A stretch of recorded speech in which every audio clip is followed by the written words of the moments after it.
প্রতিষ্ঠা দিবস এবং প্রতিষ্ঠা দিবস উপলক্ষে সারা বাংলার ছাত্রছাত্রীরা একযোগে আমাদের নেত্রী মমতা বন্দ্যোপাধ্যায় এবং আমাদের নেতা অভিষেক বন্দ্যোপাধ্যায় ছাত্রদের উদ্দেশ্যে কি বার্তা দেয় সেই বার্তা শোনার জন্য তারা যায়।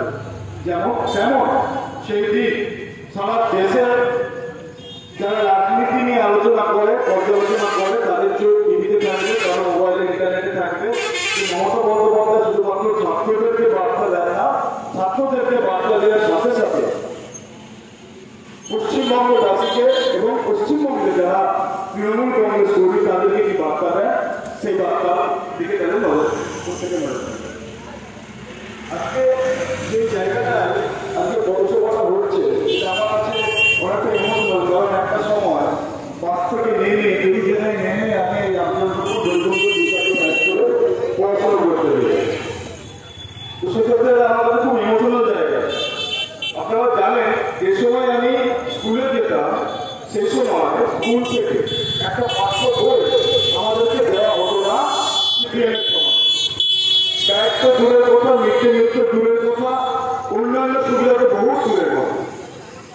আপনারা জানেন আমাদের জনগণ অধিনায়ক মমতা বন্দ্যোপাধ্যায় জঙ্গল মহলে একটি সভা করতে গিয়েছিলেন।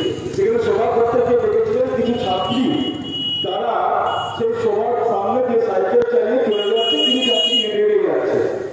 মমতা বন্দ্যোপাধ্যায় যাওয়ার সময় সে ছাত্রীদেরকে দেখে জিজ্ঞাসা করলেন যে তোরা কত দূরে যাস, কোথায় বাড়ি করে স্কুলে কোথায় কোন স্কুলে যায়। ছাত্রীরা তাদের বাড়ি করলো এবং বললো যে তারা বাড়ি থেকে স্কুলে যায় প্রায় 5 কিলোমিটার, কেউ বললো 7 কিলোমিটার, কেউ বললো 8 কিলোমিটার।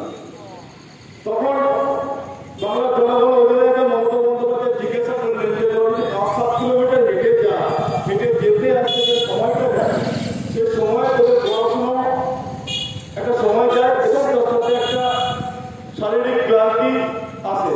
তো তোরা একটা সাইকেল তোরা কিনে নিতে বলছিস না কেন তুলে দেওয়া? সে সময় সে ছাত্রীরা উত্তর দিয়েছিল যে আমরা খুব গরিব পরিবার থেকে এসেছি, এমনিতেই বাবা বলছিল পড়াবো না, মা ঝগড়াঝাটি করে বললো না আমাদের কোচিকে স্কুলে ভর্তি করতে হবে, মানুষের মতন মানুষ করতে গেলে পড়াশোনা করতে হবে, পড়াতে হবে। তো সেই মা ঝগড়া করে আমাদেরকে স্কুলে পাঠিয়েছে, আমার সাথে ঝগড়া করে, যার কারণে আমরা স্কুলে যাই পড়াশোনা করি। আমার সাইকেলের কথা বললে তো আমাদের পড়াশোনা করা আর কোনো অবকাশ থাকবে না, আমাদের পড়াশোনা করার কথা ভুলে যেতে হবে। তো সেই সময় আমাদের জননেত্রী বর্তমানে বাংলার মুখ্যমন্ত্রী তিনি সেই সময় জঙ্গলমহলে যিনি জেলা শাসক ছিলেন তৎকালীন তাকে ডেকে জিজ্ঞাসা করলেন আচ্ছা এদেরকে কি সাইকেল দেওয়া যায়? তখন সেই সময় যিনি জেলা শাসক ছিলেন ডিস্ট্রিক্ট ম্যাজিস্ট্রেট তিনি বললেন হ্যাঁ অবশ্যই দেওয়া যায়। পরবর্তীতে আমরা দেখেছি বাংলার জনগণ অধিনায়িকা পড়াশোনাতে যাতে ওই সমস্ত ছাত্রীদের কোনো অসুবিধা না হয়, যাতে বাড়ি থেকে স্কুলে যাওয়ার জন্য যে সময়টা অতিরিক্ত লাগে সেই অতিরিক্ত যে সময়টা যাতে না লাগে সেই কারণে তিনি তাদেরকে সাইকেল দেওয়ার ব্যবস্থা করলেন এবং পরবর্তীকালে তিনি উপলব্ধি করলেন যে শুধুমাত্র ওই জঙ্গলমহল এলাকায় নয়, পশ্চিমবঙ্গের গ্রামগঞ্জে বাংলার গ্রামগঞ্জে অনেক ছাত্রী আছে যারা পায়ে হেঁটে অনেক দূর পর্যন্ত স্কুলে যায়। তাদেরকে যদি একটা সাইকেল দেওয়া হয় তাহলে তাদের অনেক সুবিধা হবে।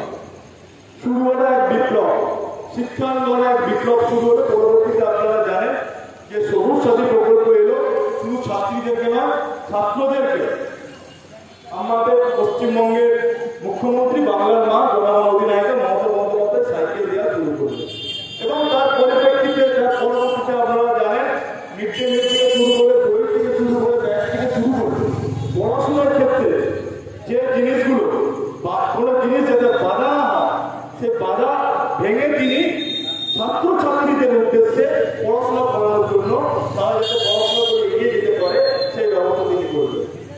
পরবর্তীকালে আমরা দেখেছিলাম আগে যখন আমরা কলেজে পড়তাম তখন দেখতাম সেখানে ছাত্রীর সংখ্যা অনেক কম। ছাত্র যদি 1 জন ভর্তি হয় সেখানে ছাত্রী ভর্তি হতো গড়ে 30 জন, 70% ছাত্র এবং ছাত্রী থাকে 30%। মমতা বন্দ্যোপাধ্যায় বলতে পারলেন যদি পশ্চিমবঙ্গকে বাদবাকির মতন উড়াতে হয় তাহলে একমাত্র একটা ডানা করতে সম্ভব না, শুধুমাত্র ছাত্রদেরকে সেই ছাত্ররা শিক্ষায় এগিয়ে যাবে এবং ছাত্রীরা শিক্ষায় এগোবে না এটা ভাবলে হবে না।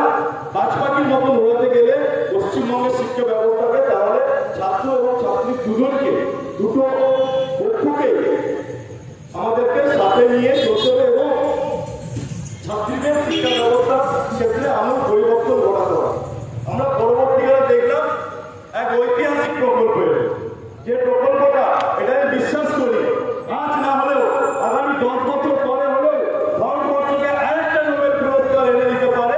যে প্রকল্প, সেই প্রকল্পের নাম হলো কন্যাশ্রী প্রকল্প।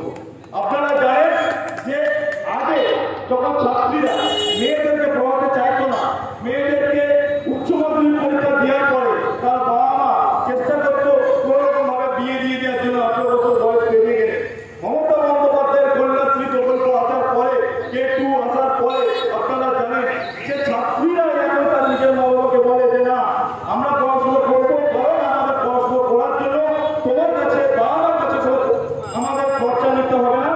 আমাদের নেত্রী, আমাদের দিদি, বাংলার মা, বাংলার মুখ্যমন্ত্রী মমতা বন্দ্যোপাধ্যায় কন্যাশ্রী প্রকল্পে আমাদেরকে যে টাকা দেবে, সেই টাকাতে আমরা আমাদের গ্র্যাজুয়েশনটা কমপ্লিট করতে পারবো। এছাড়া বিভিন্ন ধরনের স্কলারশিপ আপনারা জানেন, যারা বিধায়ক আছেন, যারা পঞ্চায়েত প্রধান আছেন, যারা পঞ্চায়েত সমিতির সভাপতি আছেন, যারা জেলা পরিষদের মেম্বার, আপনারা জানেন যে প্রত্যেক দিন ছাত্রছাত্রীদের স্কলারশিপের জন্য কত সার্টিফিকেটে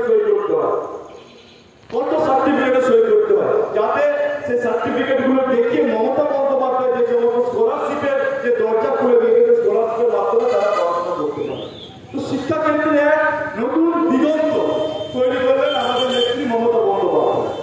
আর অন্যদিকে আমরা কি দেখছি যে একটা দল 2014 সালে ক্ষমতায় আসার পর, তারপর থেকে তারা ধীরে ধীরে শিক্ষা ক্ষেত্রে যে ট্যাক্স, সেই ট্যাক্স থেকে বাড়াতে আরম্ভ করবে।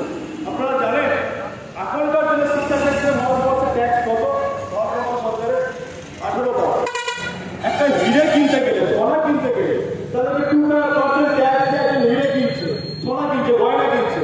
কিন্তু ছাত্রছাত্রীদেরকে পড়াশোনা করতে গেলে 18% ট্যাক্স দিয়ে পড়াশোনা করতে হবে। আপনারা জানেন যে এই বিজেপি সরকার 2024 ক্ষমতায় আসার আগে বলেছিল আপনি পার 400 পার, কিন্তু এই 18% পড়াশোনাতে জিএসটি আনার পরে ছাত্রছাত্রীরা তাদের আন্দোলনের মাধ্যমে এই 400 সিট থেকে 18% তাও ট্যাক্স কেটে নিয়ে তাদেরকে একক সংখ্যাগরিষ্ঠতা আনতে দেয়। পরবর্তীতে আমরা দেখেছি পশ্চিমবঙ্গের ক্ষেত্রে যাতে পশ্চিমবঙ্গের যে সমস্ত মেধাবী ছাত্রছাত্রীরা আছে, তারা বাইরে পড়াশোনা করতে পারে, বিভিন্ন টেকনিক্যাল লাইনে পড়াশোনা করতে গেলে যে বিরাট খরচ হয়, সেই খরচটা যাতে ছাত্রছাত্রীরা নিজেদের মাধ্যমে তুলতে পারে, সেইভাবে আপনারা দেখেছি যে আমরা পরবর্তীকালে স্টুডেন্ট ক্রেডিট কার্ডের ব্যবস্থা করে দিয়েছেন আমাদের বাংলার মা জনগণ অধিনায়ক মমতা বন্দ্যোপাধ্যায়।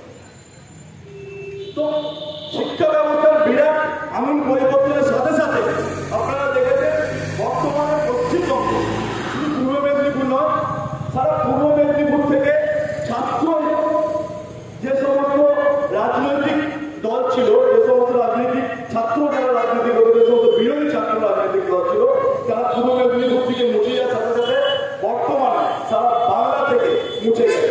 কোনো একটা কলেজ নেই যে কলেজে এবিভিপি একটা সারা পশ্চিমবঙ্গে কোনো একটা কলেজ এমন নেই যে কলেজে একটা সিট এবিভিপি দিতে আসতে পারে। আর আমি দায়িত্ব নিয়ে বলছি, পূর্ব মেদিনীপুর জেলায় এমন একটা কলেজ নেই, এমন একটা ছাত্র পাবেন না যে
লজ্জা করে না? এবং তার সাথে সাথে এরকম একটা নোংরা লোক ভিতরে বিভিন্ন যোগাযোগ করার চেষ্টা করছেন, যদি তাকে তৃণমূল কংগ্রেসের প্রাণ দেওয়া যায়, যদি তাকে তৃণমূল কংগ্রেসের যোগদান করা যায়। আমি এখানে দায়িত্ব নিয়ে বলে যাচ্ছি, এরকম নোংরা লোককে কোনোদিন আমাদের দল তৃণমূল কংগ্রেস নেবে না, নেবে না, নেবে না। আগামী দিনে যে নির্বাচন হবে 2026-এর নির্বাচন, আমি এটুকু বিশ্বাস করি এই নির্বাচন হওয়ার আগে আমার আগের বক্তা শান্তিপুর 2 অঞ্চলের যিনি নেতৃত্ব ছিলেন তিনি বলছিলেন, আমি একটুকু আপনাদের কথা দিয়ে যাচ্ছি, 2026 নির্বাচন হওয়ার আগে ওই বিরোধী দলনেতা স্ত্রী যে অঞ্চলের প্রধান, সেই অঞ্চল তৃণমূল কংগ্রেস দখল করবে এবং শান্তিপুর 2 তৃণমূল কংগ্রেস দখল করবে। তার সাথে সাথে শুধুমাত্র তো সভাপতি এসেছে পঞ্চায়েত সমিতি, আগামী দিনে পঞ্চায়েত সমিতি পুরোটাই তৃণমূল কংগ্রেস দখল করবে এবং 2026 সালে তৃণমূল কংগ্রেসে যেই প্রার্থী হোক না কেন, আমি এইটুকু বিশ্বাস করি তাদেরকে ঝেঁটিয়ে লুটনার নদীতে ফেলে দিয়ে এই বিধানসভা থেকে আবার তৃণমূল কংগ্রেস এই যে জয়যুক্ত হয়ে আমাদের নেত্রী মমতা বন্দ্যোপাধ্যায়কে, আমাদের নেতা অভিষেক বন্দ্যোপাধ্যায়কে উপহার হিসেবে তুলে দেবে এবং সেই কাজটার জন্য বাড়ি বাড়িতে গিয়ে যারা কাজ করবে সেই সংগঠনের নাম তৃণমূল ছাত্র পরিষদ, তৃণমূল ছাত্র পরিষদ, তৃণমূল ছাত্র পরিষদ। আজকের দিনে দাঁড়িয়ে আমি চ্যালেঞ্জ করে যাচ্ছি বিজেপির নেতৃত্বদেরকে, আগামী 28শে আগস্ট আমাদের দলের সর্বকনিষ্ঠ সংগঠন তৃণমূল ছাত্র পরিষদের প্রতিষ্ঠা দিবস উপলক্ষে যে সমাবেশ হবে, সেই সমাবেশের অর্ধেক সমাবেশ যদি পুরো বিজেপি পরিবার করে দিতে পারে, আমি রাজনীতি ছেড়ে দেবো। এত বড় চ্যালেঞ্জ দিয়ে যাচ্ছি। এবং আগামী দিনে তৃণমূল ছাত্র পরিষদ যেমন মাঠে থেকে লড়াই করবে, যেমন ছাত্রছাত্রীদের জন্য লড়াই করবে, ছাত্রছাত্রীদের সাথে নিয়ে লড়াই করবে, ঠিক তেমন আগামী বিধানসভা নির্বাচনে এই এলাকাকে বিজেপি মুক্ত করার জন্য তৃণমূল ছাত্র পরিষদ লড়াই করবে। এবং আগামী 28শে আগস্ট আমাদের নেত্রী মমতা বন্দ্যোপাধ্যায়, আমাদের নেতা অভিষেক বন্দ্যোপাধ্যায় যে বার্তা দেয়, সেই বার্তা আমরা শুনে এসে আমাদের যারা ছাত্র রাজনীতি করি, আমরা যারা ছাত্র রাজনীতিকে উঠিয়েছি, যারা প্রাক্তন ছাত্ররা, প্রত্যেকেই আমরা সেই বার্তা অনুযায়ী আমরা মানুষের পাশে থেকে আমরা কাজ করব এবং আমাদের দল তৃণমূল কংগ্রেস আরো শক্তিশালী হবে, আরো শ্রীবৃদ্ধি হবে এবং 2026-এ তৃণমূল কংগ্রেস যে 8টা সিট আছে, 8টা সিটে 8 ষোলোতে আমরা জিতে মমতা বন্দ্যোপাধ্যায়কে উপহার দিয়ে আমাদের এই যে লড়াই, আমরা সেই লড়াই আমরা শেষ করবো। এই কথা বলে আমি আমার কথা শেষ করছি। জয় হিন্দ, বন্দে মাতরম। তৃণমূল কংগ্রেস জিন্দাবাদ, মমতা ব্যানার্জি জিন্দাবাদ, অভিষেক ব্যানার্জি জিন্দাবাদ, শিক্ষা কর্মী সর্বমত জনতা জিন্দাবাদ, তৃণমূল ছাত্র